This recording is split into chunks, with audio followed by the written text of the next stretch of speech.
Cylinder blast ಆಗಿರ್ಬೋದು, ಅಲ್ಲಿ ಪೊಲೀಸ್ನವರ ವರದಿ ಮತ್ತೆ BBMP ಅವರ ವರದಿಗೂ ಕೂಡ ಅದೇ ಇದೆ. ಇದು ಒಂದು ವರಾಂಡ, ಚಿಕ್ಕ ಚಿಕ್ಕ ಮನೆಗಳಿದ್ದಾವೆ, ಸಣ್ಣ ಸಣ್ಣ ಮನೆಗಳಲ್ಲಿ ವಾಸ ಮಾಡ್ತಾ ಇದ್ದಾರೆ ಬಡವರು. ಇಮಿಡಿಯೇಟ್ ಆಗಿ ಮಹೇಶ್ವರ ರಾವ್ಗೆ ಹೇಳಿದ್ದೀನಿ, ಕೂಡಲೇ ಅವನ್ನೆಲ್ಲ ರಿಪೇರಿ ಮಾಡಿಕೊಡ್ಬೇಕು ಮನೆಗಳನ್ನ. ಯಾರ್ಯಾರು ಇಂಜೂರ್ಡ್ ಆಗಿದ್ದಾರೆ, ಸುಮಾರು 9 ಜನ ಇಂಜೂರ್ಡ್ ಆಗಿದ್ದಾರೆ, ಒಂದು ಡೆತ್ ಆಗಿದೆ. 10 ವರ್ಷದ್ದು, ಅದು ಪಕ್ಕದ ಮನೆ. ಇಲ್ಲಿ ಕಸ್ತೂರಮ್ಮ ಅಂತಕ್ಕಂಥವ್ರು ಮನೆ. ಕಸ್ತೂರಮ್ಮ ವಿಕ್ಟೋರಿಯಾ ಆಸ್ಪತ್ರೆಯಲ್ಲಿ ಇದ್ದಾರೆ, ಇವ್ರಿಗೆ ಬರ್ನ್ ಆಗಿದೆ. ನರ್ಸಮ್ಮ ಸಂಜಯ್ ಗಾಂಧಿ 50 ವರ್ಷ, ಸಬ್ರೀನಾ ಬಾನು 35 ವರ್ಷ, ಸಂಜಯ್ ಗಾಂಧಿ. ಮುಬಾರಕ್ ಅನ್ನೋದು ಸತ್ತೋಗಿರೋರು. ಮುಬಾರಕ್ ಸಂಜಯ್ ಗಾಂಧಿ ಆಸ್ಪತ್ರೆಗೆ ಅಡ್ಮಿಟ್ ಮಾಡಿದ್ರು, ಅಲ್ಲಿ ಸತ್ತೋಗಿದ್ದಾರೆ. ಫಾತಿಮಾ ಸಂಜಯ್ ಗಾಂಧಿ, ಕಯಾಲ ಇಂದಿರಾ ಗಾಂಧಿ ಆಸ್ಪತ್ರೆ.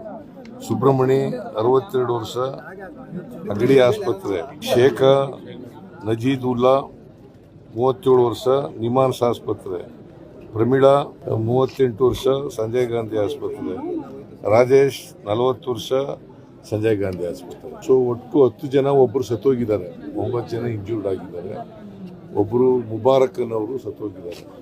ಅವ್ರಿಗೆ ಅವ್ರ ಮನೆ ಕುಟುಂಬದವ್ರಿಗೆ, ಮುಬಾರಕ್ಕನ ಸತ್ತೋಗಿದ್ದಾರಲ್ಲ ಅವ್ರ ಕುಟುಂಬದವ್ರಿಗೆ 5 ಲಕ್ಷ ರೂಪಾಯಿಗಳನ್ನು ಪರಿಹಾರ ಕೊಡ್ತೀವಿ. ಗಾಯಾಳುಗಳಿಗೆ ಎಲ್ಲ ನಾವೇ, ಅದ ಚಿಕಿತ್ಸೆ ಖರ್ಚೆಲ್ಲ ನಾವೇ ನೋಡ್ಕೊತೀವಿ. ಮತ್ತೆ ಆ ಬರ್ನ್ ಆಗಿದೆಯಲ್ಲ ಅವಳದು ಕೂಡ ಅವೆಲ್ಲ ಪೂರ ಖರ್ಚೆಲ್ಲ ನಾವೇ ನೋಡ್ಕೊತೀವಿ, ಕಸ್ತೂರಮ್ಮ ಅಂತ ಮನೆಯವಳು. ಸೊ ಅದು ಪಕ್ಕದ ಮನೆಗಳೆಲ್ಲ ಒಂದು 13 ಮನೆಗಳು ಡ್ಯಾಮೇಜ್ ಆಗಿದೆ. ಅದನ್ನ ಕೂಡಲೇ ರಿಪೇರಿ ಮಾಡಿ ಅದನ್ನ ಮಾಡಿಸ್ಕೊಡ್ತಕ್ಕಂಥ ಕೆಲಸ, ಬಿದ್ದೋಗಿರೋ ಮನೆಗಳನ್ನೆಲ್ಲ ಕಟ್ಟಿಸ್ಕೊಡ್ತಕ್ಕಂಥ ಕೆಲಸ. ಫೋರೆನ್ಸಿಕ್ ಡಿಪಾರ್ಟ್ಮೆಂಟ್ನವರು, ಫೈರ್ ಡಿಪಾರ್ಟ್ಮೆಂಟ್ನವರು, ಆಮೇಲೆ SDRF, ಹೋಮ್ ಡಿಪಾರ್ಟ್ಮೆಂಟ್ ಎಲ್ಲರೂ ಕೂಡ ನೋಡ್ತಾ ಇದ್ದಾರೆ. ಆ ಡೆಬ್ರಿಸ್ ಎಲ್ಲ ಕ್ಲಿಯರ್ ಆದ್ಮೇಲೆ ಗೊತ್ತಾಗುತ್ತೆ. ಡೆಬ್ರಿಸ್ ಎಲ್ಲ ಬಿದ್ದ್ಬಿಟ್ಟಿದಾವಲ್ಲ, ಆ ಡೆಬ್ರಿಸ್ ಎಲ್ಲ ಕ್ಲಿಯರ್ ಆದ್ಮೇಲೆ ಇವರು ಏನು ಒಪಿನಿಯನ್ ಕೊಡ್ತಾರೆ ಅದ್ರ ಮೇಲೆ. ಈಗ ಮೇಲ್ನೋಟಕ್ಕೆ ಸಿಲಿಂಡರ್ ಬ್ಲಾಸ್ಟ್ ಆಗಿದೆ.